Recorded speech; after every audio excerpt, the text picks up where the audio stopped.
Hey everyone, welcome back to our channel. Today we're diving into a topic that many of you have asked about, how to emotionally detach from a man. Now, I know this can be a tough one, believe me, I've been there. Whether it's a relationship that's ended or you're trying to move on from someone you were involved with, that lingering emotional attachment can feel like a weight holding you back. But let me tell you, you are stronger than you think, and you deserve to be free. We've got 7 guaranteed ways to help you through it, to help you find that inner peace and move forward.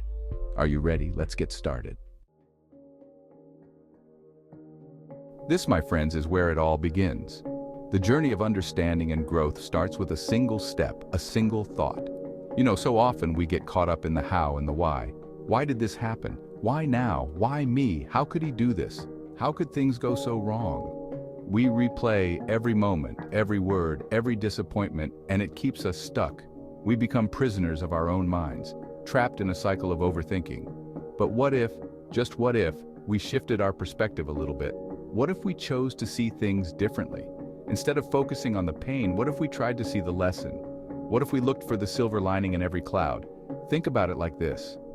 Every experience, every relationship, even the ones that don't last, they shape us. They mold us into who we are meant to be. They teach us something about ourselves, about what we will and will not accept, about what we truly deserve. They help us set boundaries and understand our worth. So instead of asking why me, ask yourself, what am I learning from this? What is this situation trying to teach me? You see, when you start to see things from a place of learning and growth, the pain starts to lose its grip a little. It becomes a stepping stone rather than a stumbling block. It doesn't mean you won't feel it, but it won't have the same power over you. You'll begin to reclaim your strength and your peace. You'll start to see that this experience, this man, was a chapter in your story, not the whole book. Every chapter has its purpose, its lessons. And that, my friends, is powerful. It's empowering to know that you have the ability to rewrite your narrative. That's how we start to detach, by changing the way we look at things, by shifting our focus from pain to growth, from loss to learning. It's about finding the strength and the wisdom within ourselves to see the bigger picture, to understand that every experience is a part of our journey. And trust me, that strength is there. Sometimes we just need a little reminder to tap into it. So take a deep breath and remember, you have the power to change your perspective. Now let's talk about boundaries. Because honey, boundaries are everything. They are the invisible lines that protect our emotional well-being and give us the space we need to thrive. When you're trying to emotionally detach, you have to set limits, not just with him, but with yourself. This means being clear about what you will and won't tolerate, and sticking to those decisions. First, let's talk about the boundaries with him. These are crucial for your healing process. This might mean limiting contact or even cutting it off completely, especially in the beginning. It's about giving yourself the time and space to heal without constant reminders of the past. It's about creating that space for yourself to heal and to move on. Think of it as a necessary step to reclaim your peace and sanity. You don't owe anyone explanations or justifications for protecting your peace. Your well-being is your top priority, and setting boundaries is a key part of that. Now, the boundaries with yourself are just as important. These are the internal guidelines that help you stay focused and grounded. This is about being mindful of how much you allow yourself to dwell on him and the situation. It's about recognizing when your thoughts are spiraling and taking action to redirect them. It's about catching those negative thoughts and choosing to focus on something else. This could be anything that brings you joy or peace. Think of it like this. Every time you catch yourself thinking about him, gently redirect your attention to something positive. It's a practice that takes time but is incredibly rewarding. It could be a goal you're working towards, a hobby you enjoy, or even just a happy memory. These positive focuses can help you rebuild your sense of self. It's not about pretending he doesn't exist. It's about consciously choosing where you put your energy. Your energy is precious, and it should be directed towards things that uplift you. And the more you practice this, the easier it becomes. Over time, you'll find that your mind naturally gravitates towards positive thoughts and activities. You're essentially retraining your mind to focus on what truly serves you. And that, my friends, is powerful. Embrace this journey of setting boundaries and watch how it transforms your life. This next step is all about rediscovering yourself and finding joy in new experiences. It's about stepping out of your comfort zone and embracing the unknown with open arms. When you're going through a difficult time, it's easy to get stuck in a rut, to lose yourself in the sadness. You might feel like the world is closing in on you, and every day feels the same. But honey, life is meant to be lived. It's meant to be filled with laughter, joy, and new adventures. So what is something you've always wanted to try but haven't gotten around to? Maybe it's something you've been putting off for years. Maybe it's learning a new language, taking a dance class, or even trying out a new sport. Or perhaps it's picking up a paintbrush for the first time and letting your creativity flow. Maybe it's volunteering for a cause you care about, giving back to the community and making a difference. Or joining a book club where you can share your love for reading and connect with like-minded people. The possibilities are endless. The key is to find something that excites you, something that sparks a fire within you, something that makes you feel alive again, that brings a smile to your face and joy to your heart. And you know what? You might surprise yourself with what you discover. You might find a new passion or a hidden talent. You might uncover hidden talents or passions you never knew you had.